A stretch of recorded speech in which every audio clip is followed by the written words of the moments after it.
Police का Somra society के करीब मुलजमान से मुकाबला। एक डाकू को जख्मी हालत में गिरफ्तार कर लिया गया, साथ ही फरार हो गया। असलहा बरामद। पुलिस के मुताबिक मुलजमान सोहराब गोट और सच्चल में मुतअद्दिद वारदातों में मुलविस थे।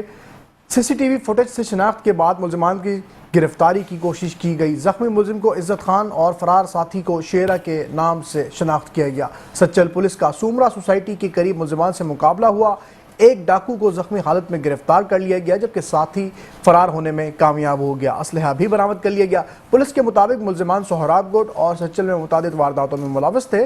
सीसीटीवी फुटेज से शनाख्त के बाद मुलजमान की गिरफ्तारी की कोशिश की गई। जख्मी मुलजिम को इज्जत खान और फरार साथी को शेरा के नाम से शनाख्त किया गया। सच्चल पुलिस का सोमरा सोसाइटी के करीब मुलजमान से मुकाबला हुआ है। एक डाकू को जख्मी हालत में गिरफ्तार कर लिया गया, जबकि साथी फरार होने में कामयाब हो गया। असलहा भी बरामद। पुलिस के मुताबिक मुलजमान सोहराब गोट और सच्चल में मुतअद्दिद वारदातों में भी मुलविस थे।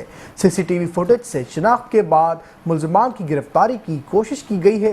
जख्मी मुलजिम को इज्जत खान और फरार साथी को शेरा के नाम से शिनाख्त किया गया है। सच्चल पुलिस का सोमरा सोसाइटी के करीब मुलजमान से मुकाबला हुआ है। एक डाकू को जख्मी हालत में गिरफ्तार कर लिया गया।